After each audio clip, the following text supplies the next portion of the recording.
नमस्ते। आज हम बात करेंगे बोर्डो मिश्रण की। सुनने में बड़ा सीधा सादा सा नाम लगता है ना? पर यह एक ऐसा घोल है जिसने फ्रांस की पूरी वाइन इंडस्ट्री को बचा लिया था। लेकिन इसी घोल ने एक बहुत बड़ा जहरीला सवाल भी खड़ा कर दिया। तो चलिए इस नीले इलाज की दिलचस्प कहानी में उतरते हैं। जरा इन नीले रंग से रंगे अंगूरों को देखिए। अजीब लग रहे हैं, राइट? यही है हमारी कहानी का हीरो और विलन भी। एक ऐसा इलाज जो कह सकते हैं वरदान भी था और एक अभिशाप भी। तो आखिर ये नीली परत है क्या चीज और इसकी कहानी हमें कहाँ ले जाएगी? चलिए पता करते हैं। तो चलिए समय में थोड़ा पीछे चलते हैं 19वीं सदी के फ्रांस में। उस वक्त फ्रांस का जो बेशकीमती वाइन उद्योग था, मतलब जिससे देश की पहचान थी, वो एक बहुत बड़ी मुसीबत में था। एक ऐसी महामारी फैल रही थी जो उसे पूरी तरह, मेरा मतलब है पूरी तरह तबाह कर सकती थी। और तबाही का मंजर कुछ ऐसा दिखता था। सोचिए, एक तरफ तो स्वस्थ अंगूरों के लहलहाते बाग होने चाहिए थे, लेकिन दूसरी तरफ एक नई, बिल्कुल अनजान बीमारी थी जो सब कुछ खत्म किए जा रही थी। इस बीमारी को नाम दिया गया डाउनी मिल्ड्यू। अब सवाल यह है कि यह संकट आया कहां से? ये असल में अमेरिका से आया था। हुआ ये कि पहले तो फाइलॉक्सेरा नाम का एक छोटा सा कीड़ा आया जिसने बेलों की जड़ों को खाना शुरू कर दिया। और जैसे ये काफी नहीं था, फिर लगभग 1878 के आसपास डाउनी मिल्ड्यू नाम का एक फंगस आधम का। ये पत्तों और तनों को बर्बाद कर रहा था। मतलब फ्रांस के वाइन बनाने वालों के लिए ये एक दोहरी मार थी, एक के बाद एक मुसीबत। लेकिन कहते हैं ना, हर अंधेरी रात के बाद सुबह होती है।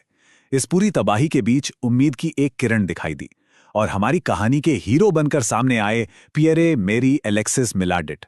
पेशे से एक वनस्पति शास्त्री थे और उनकी एक अचानक हुई खोज ने सब कुछ बदल कर रख दिया। पर मिलाडेट की जो खोज थी ना, उसकी कहानी बड़ी मजेदार है। मतलब इसका जो हल था वो उस फंगस की समस्या में छिपा ही नहीं था जिसे वो सुलझाने में लगे थे। नहीं, बिल्कुल नहीं। समस्या कुछ और ही थी। चोर। जी हां, चोर।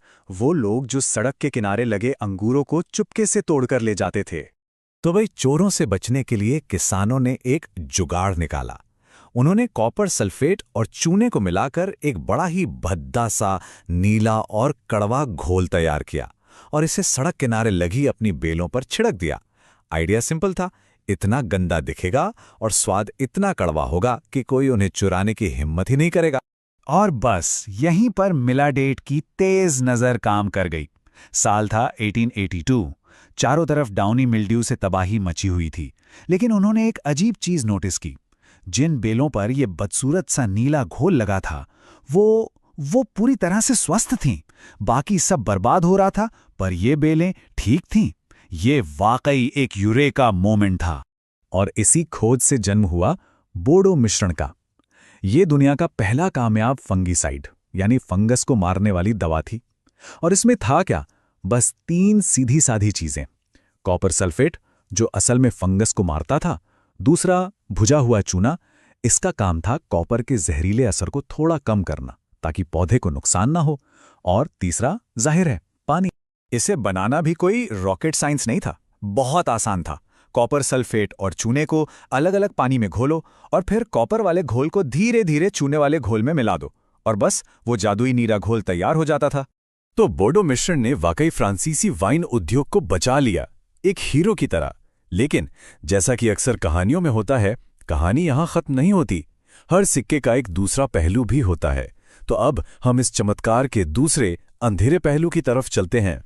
सवाल तो उठना ही था कि इस नीले अमृत की कीमत क्या थी? क्या वाकई ये सिर्फ एक चमत्कार था? इसकी सबसे बड़ी कीमत चुकाई हमारे पर्यावरण ने। देखिए, कॉपर एक भारी धातु है, एक हैवी मेटल, और इसकी खासियत यह है कि यह खत्म नहीं होता।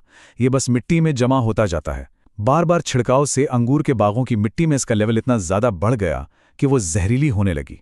इससे केंचुए जैसे मिट्टी के लिए जरूरी जीव मरने लगे, और जब ये बारिश के साथ बहकर पानी में जाता तो पानी भी प्रदूषित होने लगा। और बात सिर्फ पर्यावरण तक ही सीमित नहीं थी, इसका भयानक असर इंसानों पर भी पड़ा। स्मिथसोनियन मैगजीन में एक चौंकाने वाली बात लिखी है कि केले के बागानों में जो मजदूर लगातार इस घोल के संपर्क में आते थे, उनके शरीर धीरे धीरे स्थायी रूप से नीले पड़ने लगते थे और कुछ की तो मौत भी हो गई। और यही वो बात है जो हमें आज की एक बहुत बड़ी दुविधा पर लाकर खड़ा कर देती है। ये जो बोर्डो मिश्रण है, ये एक जरूरी जहर बन चुका है। खासकर ऑर्गेनिक खेती यानी जैविक खेती के लिए, जो आज भी इसी पुराने समाधान पर बहुत ज्यादा निर्भर है। तो दुविधा है क्या? वो ये है कि जो ऑर्गेनिक किसान हैं वो सिंथेटिक केमिकल तो इस्तेमाल कर नहीं सकते क्योंकि ये नियमों के खिलाफ है। तो उनके लिए बीमारियों से लड़ने का सबसे असरदार तरीका यही कॉपर वाला बोडो मिश्रण ही बचता है। लेकिन मुश्किल ये है कि यही इलाज धीरे धीरे उनकी जमीन को, उनकी मिट्टी को ही जहरीला और बंजर बना रहा है ना जी पहली। अब इस समस्या की गंभीरता को आप इसी बात से समझ सकते हैं कि यूरोपीय संघ ने एक लिमिट लगा दी है। चाहे पारंपरिक खेती हो या ऑर्गेनिक, अब आप एक साल में प्रति हेक्टेयर सिर्फ 6 किलो तक ही कॉपर इस्तेमाल कर सकते हैं। ये दिखाता है कि रेगुलेटर्स भी इस खतरे को लेकर कितने सीरियस हैं। तो फिर सवाल ये उठता है कि आगे क्या? क्या हम कॉपर के बिना खेती करने का कोई तरीका ढूंढ सकते हैं?